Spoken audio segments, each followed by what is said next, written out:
grand dem taw de. Buzz maa ngi jégalu de. waaw non mais naka ñu ngi koy ñooy jégalu. na def mbaa leer na rek. macha allah leer na nañ. mais maa ngi lay char bu baax mon frère. maa ngi lay delloo ziar dama bëggoon balaa ma lay jël mënoon naa ubbee ak yow mais dama bëggoon nga déglu ay quelques réactions. parce que da ciy am solo bu baax a baax parce que je te présente encore une fois ñëpp xam na ni dama laa tàmm jël ci live bi su may wax waxu CNG ndax yow je pense que tu es une personne ressource ku bokk ci comité élargi bi la te promoteur nga boo xamante ni itam mun naa ne yow yaa indi loolu noonu ñuy wooyee beach mbapat beach su ma juumul yow yaa ko fi instauré ba pare itam xam nga lu bare ci làmb amateur làmb nga d'abord question bi ma lay njëkk a laaj mooy nouvelle équipe bi nga xamante ne Matar Ba indiwaat na ko nouvelle équipe du CNG yow lan moo ci sa gis-gis te yow mi nga xamante ne bokk nga ci comité élargi bi lan moo ci sa gis-gis ci équipe bu bees bi. Merci beaucoup maa ngi lay nuyu di la féliciter encore une fois ci initiative yi ngay jël yëpp nga xam ne dafay yokk di nuyu ñëpp ñi nga xam ne ñi ngi online di suivre sa live bi nga may ma rek ma féliciter le président Alioune Sarr bi nga xam ne c'est le président sortant ci liggéey bi mu def yëpp ci làmb xëy na tey bi muy dem comme je l'avais dit parce que man xamoon naa ni day dem parce que waxoon na ma ko ci gémmiñam donc j'en ai invité nit ñi à ce que ñu accompagner ko mu dem comme niñ ko defee nii dem na tey beneen équipe ñëw na ñu ngi koy gërëm ci li mu def yëpp au nom vraiment de la lutte mais au nom du Sénégal tout entier ñu remercier ko féliciter ko équipe bu bees bi di ñëw ñu ñaanal leen ñu dal ci jàmm di leen ñaanal tamit mission bi leen yàlla jox ñu am ci ndam maintenant ba je pense que làmb ji jox nañ ko nitu làmb pourquoi je le dis c'est pas du koo xam ne gan la ci mbiru làmb Bira wax nga ko sànq moom moo nekkoon président CRG bu Kaolack Bira da doon coordonné président CRG yëpp man mi daan dem réunion comité élargi daan naa ko gis rôle bi mu daan joué ak poids bi mu amoon ci seen mbooloo moom bu ma nee mbooloo nag mooy mbooloo président CRG yi donc nit la koo xam ne tamit nitu consensus la parce que waxoon naa fan yële passé bi nga ma jëlee que l'histoire des arbitres avec le CNG bi débat bi njëkk di posé wu moom tenté na une solution parce que bokkoon na si ñu génn woo ay mag ñu woo Sitor pour que ñu régler le week-end après pour continuer kon nitu consensus la am na ay jéego yoo xam ne teg na ko yu ma firndeel ne nitu consensus la maintenant teel na trop nag pour que ñu wax si je sais pas duñu wax sa résultat parce que commencé gul mun a wax résultat mais satisfaction bi ñu am mooy làmb jox nañ ko nitu làmb le premier vice-président moom mooy président CRG bu Thiès Maysa mu nekk nit bu baax koo xam ne moo organisé le dernier drapeau du chef de l'État am ci ay résultats yu positifs xam nga ku porté loolu dans cette zone là organiser ko ba mu yegg fii suñ la joxee la lutte avec frappe te nga xam ne li mu doon yore làmbu Thiès ñu bëri rafetlu nañ ay points yu positifs yoo xam ne indi na fa parce que moom il est de Mbour donc ki nga xam ne moom la remplacé ñu koy ñaanal yàlla yërëm ko Thiès la dëkkoon liggéey bu rafet moo taxoon waa Thiès yëpp wóolu ko dénk ko donc Maysa man xam naa ko nit ku baax la koo xam ne am nañ ci moom yaakaar lutte simple buñ ko joxee Manga yaakaar naa ni yoonu nañ tubaab Paris Manga wax ko dëgg yàlla kooku moom joxlawul ñu ki commentaire le cas Isabelle Sambou tu l'as dit toi-même Buzz Isabelle Sambou ne serait-ce que pour rendre ko hommage bi mu mérité lii ñu ko jox man dama ci kontaan satisfaction boobu moo ma ci gën a neex parce que Isabelle en réalité elle est championne du monde en beach wrestling te Isabelle mun na la romb nii di dem peut-être que honneur yi ko état waroon jox sax ma jégalu mais yaakaar naa ni joxuñ ko donc nañ leen may ñu dal ak jàmm ñu xool déjà installé guñ leen sax lan la ñu indi en terme d'innovation wax nga ay innovation yu bëri yu ma koy rafetlu ñu ubbi seen ay bunt ñu mel ni yow sama xel dal na parce que bi ma déggee Issa moo yor communication ak marketing loolu tamit dama ci amaat beneen satisfaction parce que vraiment c'est un homme de l'art boo xam ne ubbeeku na open mind la dina discuter ak ñëpp te daan nañ ko dégg man xamuma ko personnellement mais daan naa suivre ay intervention ci presse donc nit ku mel noonu suñ ko déggee communication ak marketing je pense que am nañ yaakaar yàlla bu yàlla tas yaakaar yàlla na leen yàlla accompagner ba li nga xam ne sumb nañ ko daal yàlla may leen ci ndam cette fois-ci dina gën a yomb parce que la lettre de mission est très claire on va vers une fédération dans 2 ans je pense que ministre bi li mu wax leer na. mais loolu on le dit depuis longtemps tamit at xanaa est-ce que loolu du calmant bu ñuy jox rek on le dit depuis très longtemps. Je pense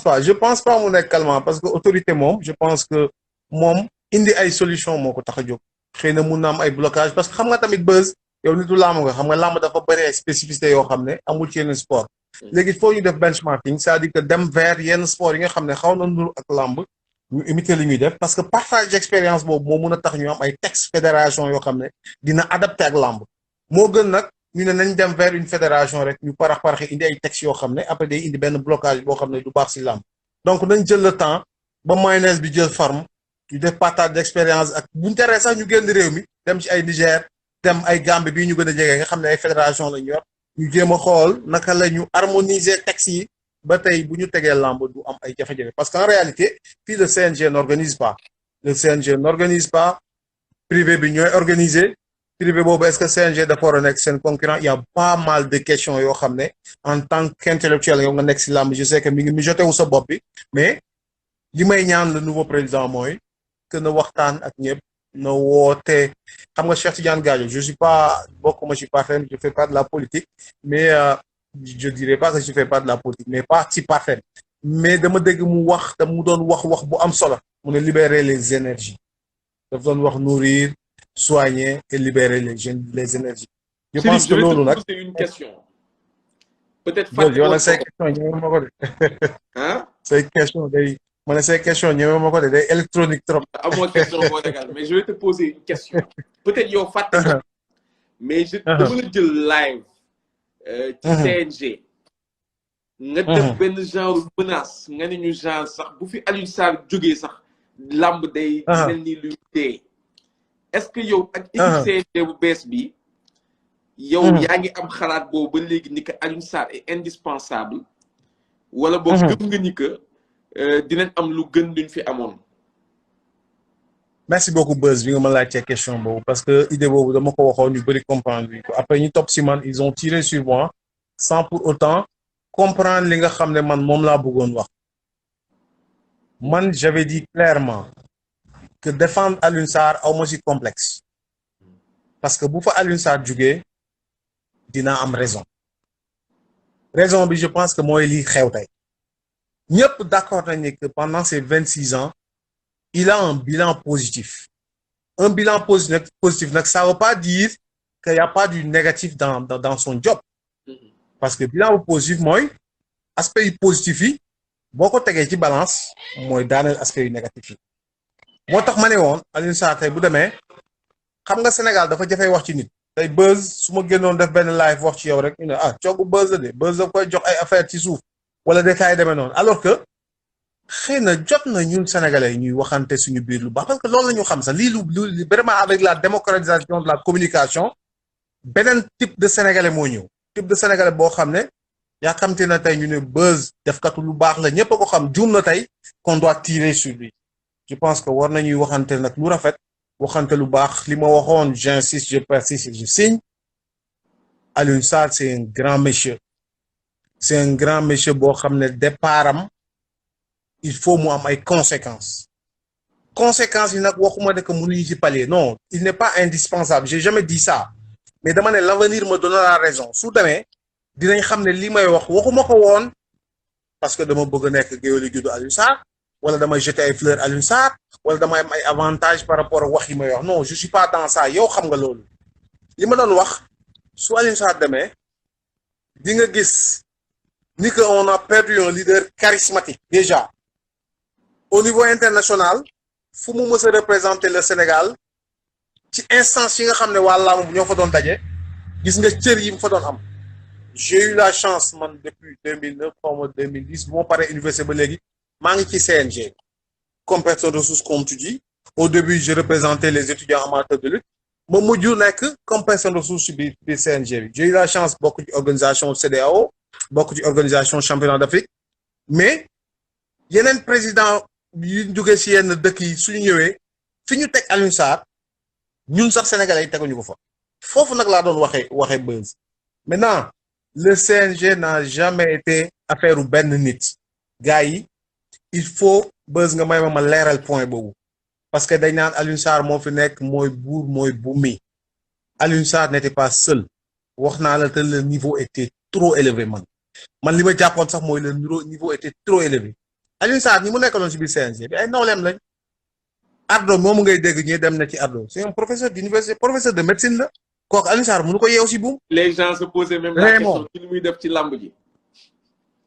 Raymond tamit kon tu vas te poser la même question parce que Raymond kuy dem hôpital Fann xam nga département ORL moom moo ko yor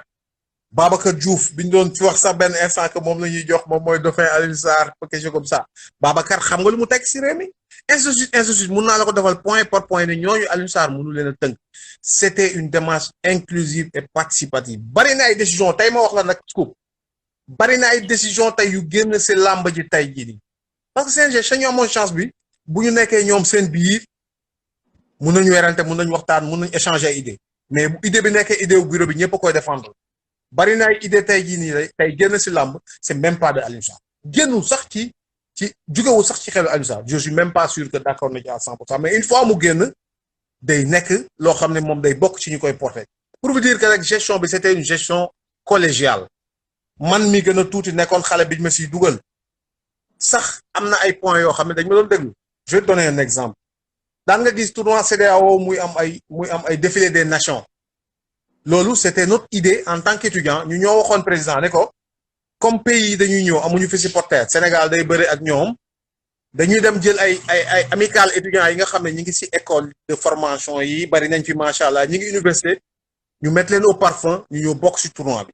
nan la ñuy bokkee ci tournoi bi bu seen équipe nationale waree jàll ñoom ñooy ñëw ak seen tenue traditionnelle dëkk su amee un roi bu ñu war a symboliser wala dara ñu jiitu ak ay teneem brandir seen drapeau pour que CEDEAO de peuple boobu nga xam ne moo nekkoon objectif bu tournoi CEDEAO ñu mun ko réussir pour vous dire que échange d'idées daan na am CNG mais daanu dajul suuf man li ma gëm mooy unanimité mënul am que muy CNG que muy beneen structure boo jëlee nit dina am ñu ci ànd dina am ñu ci àndul boo jëlee décision dina am ñu ci ànd dina am ñu ci àndul mais ba làmb fi mu toll nii teme dañu war a joxante loxo xëy na làmb sax dañuy wax ne que coow mook làmb ñoo ànd mais coow baaxul ci làmb xam nga lan moo tax làmb xaalis daf siy dugg te xam nga ni xaalis bëggul coow donc nañ joxante loxo équipe bi nga xam ne kenn moo amoon possibilité moo amoon responsabilité tabb ko mooy le ministre Matar Ba kenn moo amoon ay critères mooy le ministre Matar Ba parce que moom mooy détenteur de ses responsabilités moom mooy ki nga xam ne tey jii moom moo détenteur des pouvoirs du moins moom moo waroon na tey jii choisir que nga xam ne moom la koy dénk daf koy dénk ay pouvoir mais mënu ko dénk la responsabilité parce que une responsabilité ne se délègue pas donc tey li ñu doon wax sa Alioune Sarr dafa war a rendre compte dafa war a def nii je pense que loolu responsabilité kenn nit la woon muy le ministre des sports moom moo amoon responsabilité bi je pense que xaw naa guddal tuuti. mais fallait ma def ko rek que Alioune Sarr a ngi dem encore une fois bu ñu continuer di alimenter débat yoo xam ne non-sens la je pense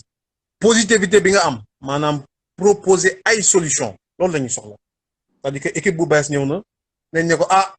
lii ak lii de njuumte la woon lii ak lii ndam la lii di ndam consolider ko lii di njuumte moytu ko pour que làmb ci am ndam et puis on va vers une fédération man je pense que ministre bi engagement bii muñ si jël su fekkee ne impliqué nañ ñëpp à travers une démarche participative et inclusive mun nañu am ay textes parce que on ne va pas réinventer la roue am na ay pays yoo xam ne ils ont des textes am na ay fédération yoo xam ne ñi ngi fii jege nañ ci làmb dañuy dem def partage d'expérience rek après ñu adopté ko à la lutte après pour que ñu am texte yu leer quoi.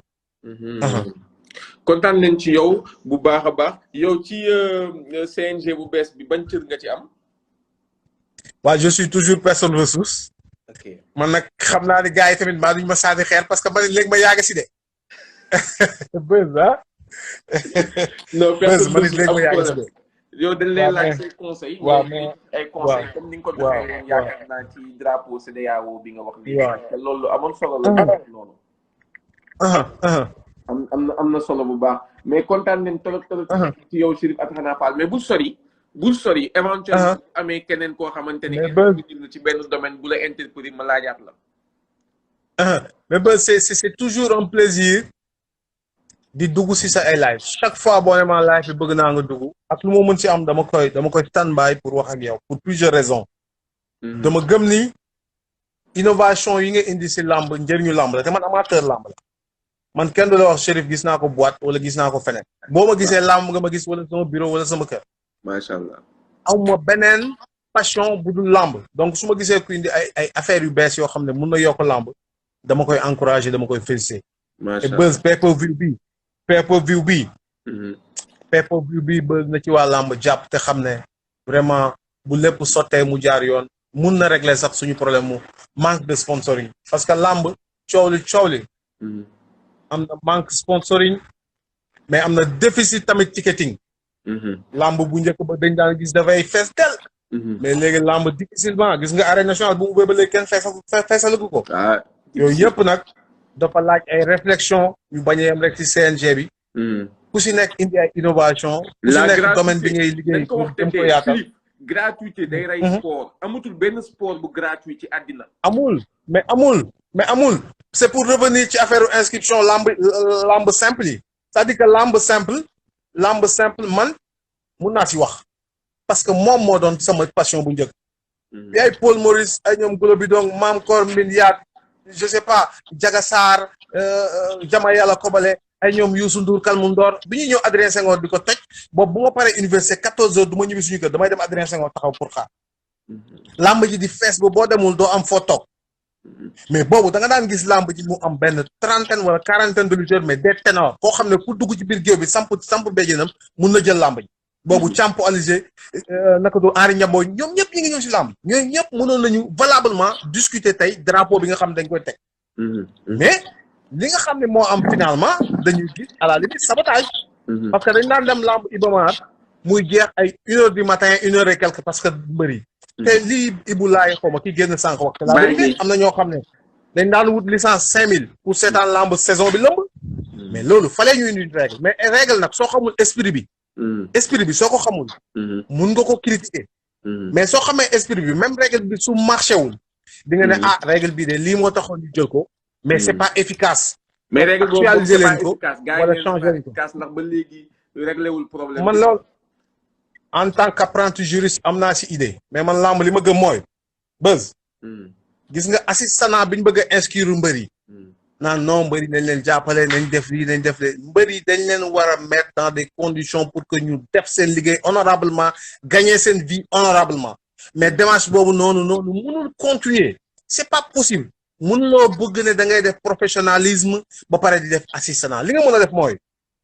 comme defar cadre boo xam ne permettre na leen ma tooñ Moutala ne ma Aliou Tyson ak Aliou Sarr Moutala ne Tyson ak Aliou Sarr duñ dem ci ay dëjëg yooyu ma ne boobu moom d'accord ma. non loolu moom c'est des trucs personnels. loolu c'est des trucs personnels Aliou Sarr dem na dëj ba taay dem na man temps yi passé dama doon waaj a bind benn texte pour Aliou Sarr li mu def ci social si lamb mais. waaw bari na ay affaire yu tax loolu waxtaan naa ci Moutala xam-xamam màcc na loolu. dina dem day dem foofu rek laa d'accord. day dem ay social teguñu fi Aliou Sarr teguñu fi woon Aliou Sarr pour mu def ay social. non jugé wuñ ko ay dem mariage ak yooyu moom. tu as parfaitement raison. mais bon xam nga nag ku si nekk ak sa ay attentes tamit mënuñu la retirer sa ay attentes. mais assistant boobu daal man daal les professionnels lañ leen encadrer. dafa leen cadre boo xam ne dañ permettre ñu exercer honorablement seen métier gagner si ñuy gagner. beneen aspect mais assurance nga baal ma ci lu ma la dagg. assurance bi moom ça devrait être une priorité pour le CNG. ñu régler problème mu assurance su mbër yi problème mu assurance su arbitre yi. je suis parfaitement d'accord. urgence yi sax peut-être que du assurance kese bari na ay règles yoo xam ne xëy na man su ma desoon ci man dinañ ko dissoudre dinañ ko dëgëral parce qu'en réalité am na sànq point boo wax que gars yi dañuy fees ci géew bi bari na ay aspects yoo xam ne il faut une main en fer pour defar la lutte ñi nga xam ne c'est des lutteurs professionnels continuer seen métier ñi nga xam ne dañuy ñëw pour saboter ba ñu ñëw pour yàq ñi nga xam ne ñun suñu passion la. amul kenn ku ne wax mu ñu wax ni noppi leen si làmb duñ ko def que ñu bokk ci CNG que ñu bañ a bokk ci CNG dañuy wax ci làmb parce que suñu passion la te dugal nañ ci investir nañ ci def nañ ci leneen ak leneen donc am nañ droit wax si dinañ ci wax donc il faut que nit ñi xam ne assistance boobu noonu dimbale nañ mbër bii patati par mënul continuer nañu mettre ay mécanisme yoo xam ne day permettre ñu def seen métier honorablement et puis ku si génn mën ci gagner sa pain honorablement sans pour autant ñu nekk fi chaque jour di ket mbala ñuy def leneen et il y a des mécanismes et je pense que ñun ñëpp suñu joxante loxo Birame mën na réussir mission pour l'intérêt de la lutte et puis ñëpp gis ci seen bopp Beuz yow tamit dama lay interpeller personnellement parce que tu as des idées bu la dara jaral nga bàyyi bu la dara jaral nga taay del relancer del dem vers ñoom del def loo xam ne dafay permettre informatisation bi ngay wax parce que commencé na parce que base de données licenciée c'est informatisé maintenant mais il faut pousser ça et ñu ngi la si xaar bu baax a baax. encore une fois ñu lay dans quel sens? Bon je sais que léegi licence numérique yi la ñu am. donc numérotation yooyu am na ci licence yi depuis. am na solo donc loolu am na. y a des résultats positifs Beuz. am na solo y a des résultats positifs am na ay décisions yu impopulaires mais am na ay résultats quand même yu positifs yoo xam ne. xëy na suñ ko poussé lam mun na jëm kanam quoi. mais bàyyi la nga jël gars yi balaa gars yi ñu ma dóor ay xeet ci suuf. merci mais beaucoup foo ñu toog yow foo ñu toog yaatal. incha allah Chérif Athada Fall kontaan nañu yow.